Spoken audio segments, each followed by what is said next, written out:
నమస్తే. మన గాంధీగిరి వార్తలకు స్వాగతం. రామగుండం పారిశ్రామిక ప్రాంత రౌండప్. ఈరోజు గాంధీగిరి అందిస్తున్న ప్రత్యేక వార్తలు చదువుతున్నది దయానంద్ గాంధీ. వార్తల్లోని ముఖ్యాంశాలు. ప్రెస్ క్లబ్లో గుమ్మడి కుమారస్వామి ప్రెస్ మీట్. నిరుపేద ఫోటోగ్రాఫర్కు చేయుత. లెవెనింగ్ క్లైన్లో ఐఎన్టీసీ మీటింగ్. సోమారపు లావణ్యకు బీజేపీ బాధ్యత. వివరాలు. ఈ రోజు గాంధీగిరి వార్తలను సమర్పిస్తున్నది శ్రీకాంత్ కంటి దవాఖానా. కోల్బెల్ కు కంటిపాప. అన్ని వర్గాలకు వెలుగు కిరణం. డాక్టర్ శ్రీకాంత్ సారథ్యంలో వైద్య సేవల్లో శ్రీకాంత్ కంటి దవాఖానా. ఏప్రిల్ 15 నుండి ప్రతి గురువారం ఉచిత వైద్య నేత్ర శిబిరం. కంటి పొరకు ఆపరేషన్ 5,000 రూపాయలకే చేయబడును. లక్కం భిక్షపతి కార్యనిర్వహణలో శ్రీకాంత్ కంటి దవాఖానా. Laxminagar, Godavarikhani. Phone number 8074911632. Singareni GDK లెవెనింగ్ క్లైన్లో ఐఎన్టీసీ గేట్ మీటింగ్ ఈ రోజు జరిగింది. రామగుండం శాసనసభ్యుడు Raj Thakur Makkan Singh, INTUC secretary general Janak Prasad, Peddapalli parliament Congress అభ్యర్థి గడ్డం వంశీ పాల్గొని ప్రసంగించారు. తెలంగాణలో ప్రజాప్రభుత్వం ఏర్పడిన నేపథ్యంలో సింగరేణి సంస్థలో కూడా ప్రజాపాలన ప్రారంభమైందన్నారు. రాష్ట్ర ముఖ్యమంత్రి రేవంత్ రెడ్డి సారథ్యంలో గడిచిన 2 నెలల కాలంలో సింగరేణి సంస్థ అభివృద్ధికి, కార్మిక సంక్షేమానికి ప్రత్యేక చర్యలు తీసుకోవడం జరిగిందన్నారు. దీనికి నాందిగా సింగరేణి సంస్థ చైర్మన్గా బలరామును రాష్ట్ర ప్రభుత్వం నియమించి ఒక విప్లవాత్మక మార్పుకు పునాది వేసిందన్నారు. అసెంబ్లీ ఎన్నికల్లో కాంగ్రెస్ పార్టీని అన్ని నియోజకవర్గాల్లో ఎలా గెలిపించారో అదేవిధంగా రాబోయే పార్లమెంట్ ఎన్నికల్లో కాంగ్రెస్ పార్టీని సింగరేణి వ్యాప్తంగా ఉన్న అన్ని స్థానాల్లో కార్మికులు గెలిపించాలని కోరారు. RG one area vice president Sadanandam అధ్యక్షతన జరిగిన ఈ గేట్ మీటింగ్లో సంఘ బాధ్యులు ధరంపురి, బంగి అనిల్ కుమార్, వికాస్ కుమార్ యాదవ్, వడ్డేపల్లి దాస్, బొంతల రాజేష్, మహంకాళి స్వామి, ముస్తఫా, పెద్దెల్లి ప్రకాష్, పాతపల్లి ఎల్లయ్య, లింగస్వామి, పోచయ్య, రవికుమార్, తిప్పారప్ శ్రీనివాస్ తదితరులు ఉన్నారు. పెద్దపల్లి పార్లమెంటరీ బీజేపీ మహిళా మోర్చా ఇన్ఛార్జిగా గోదావరికనికి చెందిన సోమారపు లావణ్య నియమిస్తూ నాయకత్వం ఉత్తర్వులను ఈరోజు ఇచ్చింది. ఈ సందర్భంగా లావణ్య మాట్లాడుతూ తన ఈ నియామకానికి సహకరించిన పలు స్థాయి పార్టీ నేతలకు ఆమె కృతజ్ఞతలు తెలిపారు. పెద్దపల్లి పార్లమెంట్లో బీజేపీ విజయానికి శాయశక్తుల కృషి చేస్తానని లావణ్య చెప్పారు. గోదావరికని గాంధీనగర్కు చెందిన పులి శైలజ అనే నిరుపేద మహిళా ఫోటోగ్రాఫర్ వివాహానికి అసోసియేషన్ నుండి సేకరించిన 84,866 రూపాయలను ఈరోజు తన వివాహం సందర్భంగా ఆమెకు అందజేసి ఆశీర్వదించారు. ఈ చెక్కును అసోసియేషన్ అధ్యక్షుడు రెడ్డి భాస్కర్ చేతుల మీదుగా అందించారు. ఈ కార్యక్రమంలో అసోసియేషన్ నాయకులు శనిగరప్ మల్లేష్, బండారి ప్రసాద్, తోకటి శ్రీధర్, రామగిరి శ్రీనివాస్, గాండ్ల శ్రీనివాస్, ఎలగందుల శ్రీనివాస్, కోడి రామకృష్ణ, ధమ్మాల తులసి, లలిత, లావణ్య, రెడ్డి, రోజారాణి తదితరులు ఉన్నారు. కాలుష్య రహితంగా రామగుండం పారిశ్రామిక ప్రాంతాన్ని తీర్చిదిద్దడానికి కృషి చేస్తున్న జీపీపీ, పీపీజీకి చెందిన హరిత వనాన్ని అక్రమంగా ధ్వంసం చేసిన సింగరేణి, రామగుండం మున్సిపల్ అధికారుల మీద క్రిమినల్ కేసు నమోదు చేస్తున్నామని జీపీపీ, పీపీజీ వ్యవస్థాపక సభ్యుడు కాంగ్రెస్ నేత గుమ్మడి కుమారస్వామి తీవ్ర స్థాయిలో ధ్వజమెత్తారు. గోదావరికని ప్రెస్ క్లబ్లో జరిగిన ప్రెస్ మీట్లో గుమ్మడి కుమారస్వామితో పాటు సంఘ అధ్యక్షుడు ఎల్ రాజయ్య మాట్లాడారు. Ramagundam municipal commissioner Srikanth, RG one general manager Srinivas ఒంటెత్తు పోకడలతో ముందుకు సాగుతున్నారన్నారు. ఈ ప్రెస్ మీట్లో సంఘ బాధ్యులు నాగరాజు, భీమ్సేన్, కుమారస్వామి తదితరులు ఉన్నారు. ఉండగా ఈ మధ్యన 10-12 తేదీలలో శుక్రశని రోజుల్లో మా డిస్ట్రక్షన్ జరిగింది. మాకు ఫెన్సింగ్ కూడా ఎన్టీపీసీ వాళ్ళు ఇచ్చారు. చాలా మేము మెడిసినల్ ప్లాంట్స్, తర్వాత నీడనిచ్చే చెట్లు, అనేకమైనటువంటి చెట్లను పెట్టాం. పర్యావరణ పరిరక్షణకు అనుకూలమైన వాతావరణం కల్పించాం. అదొక శాంతివనంలాగా హరిత సదనంగా మార్చుకుని మేము కార్యక్రమాలు ప్రతి సంవత్సరము 5th జూన్ నాడు నిర్విరామంగా ఎవరినాడు ఎడతెగకుండా ప్రపంచ పర్యావరణ దినోత్సవ సందర్భంలో ప్రత్యేక సంచిక కూడా ఒకటి వెలువరిస్తున్నాం. చాలా ముఖ్యమైనది. ఈ సంవత్సరం చేయాలి, తప్పకుండా అది నివారించవలసిందే అన్న ముఖ్యాంశంతో మేము ఇటీవల పోయిన సంవత్సరం చేశాం. ఈ సంవత్సరం మరొక అంశం ఇంటర్నేషనల్లోనే అది నిర్ణయం అవుతుంది. దాన్ని మళ్ళీ మొదలు పెట్టుకొని ఏదైతే జీపీపీ పీపీజీ ఎన్జిఓ ఆర్గనైజేషన్ ఉందో సింగరేణి కాలనీస్ కంపెనీ పూర్వపు chairman and managing director APPN Sharma garu మాకు రూమ్ కేటాయిస్తూ నంబర్ 9, అదేవిధంగా 39 గుంటల ల్యాండ్ సింగరేణి స్థలం, అది రామాయణంగా కేటాయించబడినటువంటి స్థలాన్ని అక్కడ అన్సోషల్ ఎలిమెంట్స్ గంజాయి తాగడము, మందు తాగడము ఇవన్నీ జరుగుతున్నాయి. రామాలయం సంబంధించినటువంటి ఎండోమెంట్ డిపార్ట్మెంట్ పట్టించుకోకపోవడం, దాన్ని ఇతరత్ర అధికారులందరూ గుర్తించి దాన్ని మాకు కేటాయించడం జరిగింది. కేటాయించిన తర్వాత అందులో మేము అనేక వనమూలికల చెట్లు, పళ్ళ చెట్లు, ఇతరత్ర నీడనిచ్చే చెట్లు, ప్రకృతిని కాలుష్యాన్ని బ్యాలెన్స్ చేసేటువంటి ప్లాంటేషన్ కూడా మేము చేసి హరిత సదనం అనే పేరు పెట్టుకొని అక్కడ ఒక బోధి వృక్షం కింద 9 లింగాలు. 9 లింగాలు అంటే ఎవరు? మాతంగి నరసయ్య, కొప్పులీశ్వరు, ఇక్కడ ఉన్న రాజకీయ ప్రముఖులు గట్టయ్య గారు, ట్రేడ్ యూనియన్ నాయకులు రాజారాం గారు, బడికల రాయలింగ్ గారు, కొప్పులీశ్వరు, ఇలాంటి అందరి స్థానిక ఉన్నటువంటి అందరినీ కూడా మేము పెట్టడం జరిగింది. ఇది 23 సంవత్సరాలు అయింది ఆవిర్భవించి. అనేక సెమినార్లు, ఇతర మన కాలుష్యం మీద అవేర్నెస్ తీసుకురావడము, మొన్న OC5కు సంబంధించినటువంటి పబ్లిక్ హియరింగ్లో కూడా మా జీపీపీపీజీ ఒక విలువైనటువంటి డాక్యుమెంటరీ కూడా వాళ్ళకు సమర్పించడం జరిగింది. మరి దీన్ని పొల్యూషన్ బోర్డు కూడా గుర్తించడం జరిగింది. ఇది అంతర్జాతీయంగా మాకు అనేక అవార్డులు రావడం కూడా జరిగింది. అయితే ఈ స్థలానికి గతంలో ఒక పాత్రికేయ మిత్రుడు, పేరు చెప్పడం కరెక్ట్ కాదు కానీ, ఒక RSS వ్యక్తి డాక్టర్ భగవాన్ రెడ్డి గారు వచ్చి దాన్ని అభ్యంతరం చేశాడు. చేస్తే అయ్యా మేము ఇల్లీగల్గా దీన్ని ఆక్యుపై చేయలేదు, బాజాబ్తా లిఖితపూర్వకంగా మ్యాప్ గీసి మార్క్ చేసి మాకు ఇచ్చిండ్రు, ఇది అని మ్యాప్ చూపెట్టడం జరిగింది. తర్వాత స్థానిక కోదండరామాలయంకు సంబంధించినటువంటి assistant commissioner of endowment, EO endowment రామాలయం, వీళ్ళందరూ కూడా కంప్లైంట్ చేయడం జరిగింది ఇల్లీగల్గా ఆక్యుపై చేశారని. Deputy commissioner of SS Chandrashekhar Azad Warangal గారికి ఆయన ఈ యొక్క లెటర్లో చెప్పాడు. ఆయన ఫిజికల్ విజిట్ చేసి ఆయన డిక్లరేషన్ ఆర్డర్ ఇచ్చిండు. ఏది ఎప్పుడు ఆర్డర్ ఇచ్చిందంటే మాకు 2005 డిసెంబర్ మీకు అర్థమవుతుంది. అయితే ఇట్లా మాకు కేటాయించిన తర్వాత దాని తర్వాత ఆనాటి శాసనసభ్యుడు నేరెళ్ళ సోదరుడు కాస్పేట్ లింగయ్య గారు కూడా హైకోర్టుకు పోయిండు. హైకోర్టుకు పోయిన తర్వాత హైకోర్టులో కూడా పిటిషన్ డిస్మిస్ చేయడం జరిగింది. ఈ అనేక ఒడిదొడుకుల మధ్యలో ఈ సంస్థ నిర్వహణ NGO నడిపిస్తున్నటువంటి తరుణంలో 4 ఎమ్మెల్యేలు మారారు. ప్రస్తుతం మా గౌరవ ఎమ్మెల్యే మరి వారు ఆదేశించారా లేక ఎవరైనా ప్రేరేపించినారా మాకైతే తెలియదు. కానీ కూలగొట్టింది మాత్రం మున్సిపల్ సిబ్బంది, కమిషనర్, సింగరేణి ఎస్టేట్ అధికారులు స్వయంగా వచ్చి అది కూల్చడం జరిగింది 12వ తారీఖు నాడు. దానికి సంబంధించినటువంటి మన సీసీ కెమెరాలో వాళ్ళ ఫోటోలన్నీ నిక్షిప్తమై ఉన్నాయి, ఎవరెవరు పాల్గొన్నారని. మేమేమంటున్నామంటే మేము వాళ్ళ మీద క్రిమినల్ కేసు పెడతాం. ఎందుకంటే మా గేట్ ఎత్తుకపోయారు, మా సబ్మెర్సిబుల్ పంపు ఎత్తుకపోయారు, విలువైన మెడిసిన్ వాల్యూ చెట్లను కొట్టేశారు.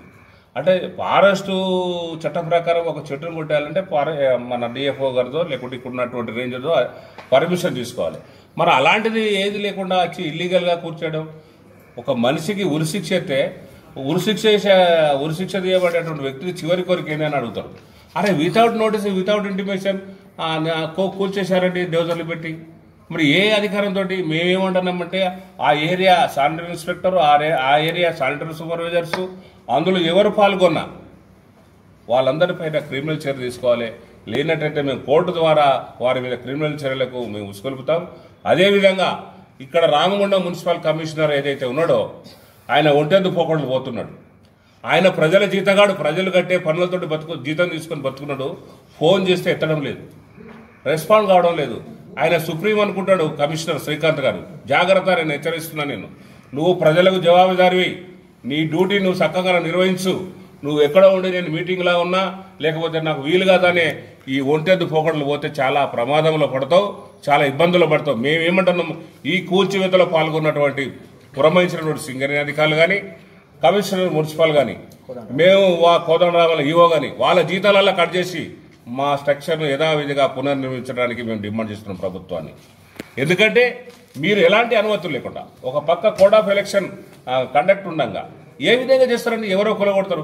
ఒక వ్యక్తి చెప్తాడు, నీకు చెప్పితే నీకు కత్తిచ్చి నన్ను ఓడమంటే కొడతావా? చట్టం మూకుంటుందా? ఏమనుకుంటున్నావు? చట్టం అంటే నీ చుట్టం అనుకుంటున్నావా? నీకు ఆ విశేష అధికారం ఎవరిచ్చారు? నీకు ఏ అధికారంతో నువ్వు కూలగొట్టావు మా సంస్థను? ఏ అధికారం? మేము ఇల్లీగల్ ఆక్యుపేషన్కి లేదు. సింగరేణి రికార్డులో ఉంది, మా దగ్గర ఉన్నది. వాళ్ళ department of endowment commissioner, deputy commissioner of endowment వాళ్ళు మాకు సర్టిఫై చేసి ఆర్డర్ ఇచ్చారు, ఏఎస్ ఇది వీళ్ళదే అని. మరి ఇంత అధికారికంగా మాకు అన్నీ ఉన్నా కానీ ఏమిటి దౌర్జన్యం? మేము అభివృద్ధి నిరోధకం కాదు, నువ్వు చేసే అభివృద్ధిలో మేము కూడా భాగస్వామ్యం. ఈ ఊరు బాగుండాలి, ఈ ప్రాంతం బాగుండాలని కోరుకునే వాళ్ళలో మేము, ఈ ప్రాంతం అభివృద్ధి చెందాలనేటువంటి వాళ్ళం మేము. అభివృద్ధి నిరోధకులు ఎట్లయితామండి? నువ్వు ఏం చర్యలు తీసుకుంటున్నావు? నువ్వు ఒకవేళ నువ్వు అభివృద్ధి చేయాలనుకుంటే ప్రజాభిప్రాయం సేకరణ, పాత్రికేయులు, లాయర్లు, ఇతర మేధావులు అందరూ కూడా ఉన్నారు కదా, వాళ్ళందరితో అభిప్రాయ సేకరణ చేసి ప్రజలకు అనుగుణమైన నిర్ణయం తీసుకొని అభివృద్ధి చేస్తే అందరూ కూడా సహకరించడానికి సిద్ధంగా ఉన్నారు. నీ అభివృద్ధిలో మేమందరం కూడా భాగస్వామ్యం అవుతాం. మేము ఎవరికి వ్యక్తిగతంగా శత్రువులం కాదు, మిత్రులం కాదు. మంచిని కోరుకునే వాళ్ళందరికీ మిత్రులం, చెడును కోరుకునే వాళ్ళకు మేము శత్రువులం. కాబట్టి దయచేసి ఏదైతే ఈ కూల్చివేతల పేరిట ఈ దౌర్జన్యము తర్వాత ఏదైతే చేస్తున్నారో అది సరైన విధానం కాదు. నేను అడుగుతున్న ప్రజాస్వామ్యవాదులారా, అభ్యుదయవాదులారా, ఈ ప్రాంతాన్ని అభివృద్ధి కోరుకునే ప్రజా సంఘాలకు, కార్మిక సంఘాలకు, విద్యార్థులకు నేను పిలుపునిస్తున్నా. మంచిని ఆహ్వానించండి, చెడును వ్యతిరేకించండి. ఏమిటి అసలు ప్రజాస్వామ్యం ఉందా లేదా గోదావరికల్లో? ప్రజాస్వామ్యాన్ని పరిరక్షించండి. భారత్ బచావో సంవిధానకు బచావో అనేటువంటి నినాదం ఏదైతే ఉందో రాజ్యాంగాన్ని గౌరవించండి, రాజ్యాంగబద్ధంగా వ్యవహరించండి. కమిషనర్ కానీ, జీఎం కానీ, ఎస్టేట్ వాళ్ళు కానీ ఏం రాజ్యాంగం చుట్టామనుకుంటున్నావా? మా అభిప్రాయాన్ని వ్యక్తం చేసే అధికారం మాకుంది. మేము ఇక్కడ కాలుష్య రహిత ప్రాంతంగా ఉండాలనుకుంటున్నాం. ఈ ప్రాంతాన్ని మన కాలుష్యం లేనటువంటి నీళ్ళు అనికి చేత కాదు, కానీ కార్మికులకు నీళ్ళు అనికి చేతనదు. మున్సిపల్ కమిషనర్ ఏం నిద్రపోతున్నావా? గడ్డి తింటున్నావా? గాడిద పాలు తవ్వుతున్నావు.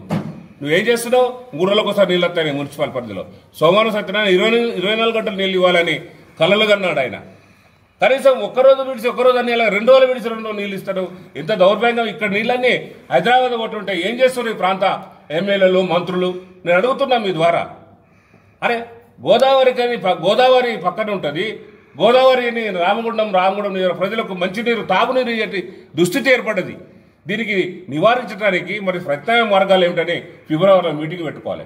మే వరకు మొత్తం ఎండిపోతుంది ఎల్లంపల్లి. మే 15th వరకు రాసుకోండి మీరు. మరి అప్పుడు ఏంటిది పరిస్థితి? ఏం చేస్తుంది జిల్లా యంత్రాంగం? నిద్రపోతుందా?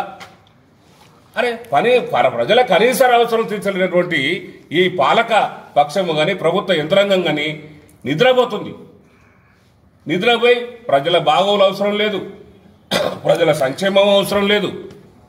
వ్యక్తి భజన చేసుకుంటా వాళ్ళు చెప్పినట్టు వింటే మిమ్మల్ని రామచంద్ర కూడా నిన్న కళ్యాణమైన రామచంద్ర కూడా రక్షించలేడు. కమిషనర్ గారు, జీఎం గారు, నేను చెప్తున్నా మీకు మీ జీతాలలో రికవరీ పెట్టిస్తాం తప్పకుండా.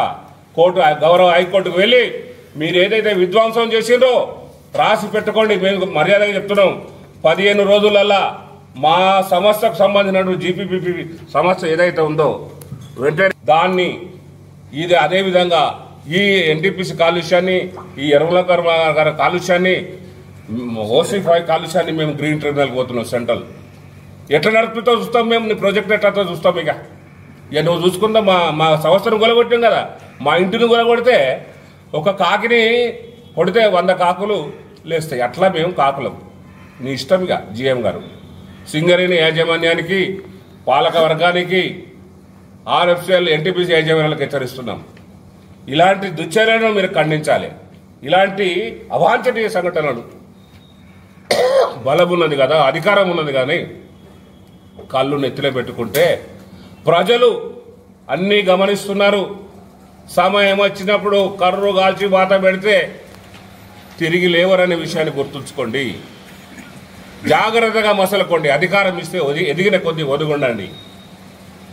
ఏ దేశం ఎగినా ఎందుకు కాలుడినా పూర్వరాని తల్లి తెలుగు భూమిని అన్నట్టు ఈ ప్రాంతాన్ని మేము అభివృద్ధిని కాంక్షిస్తున్నామండి.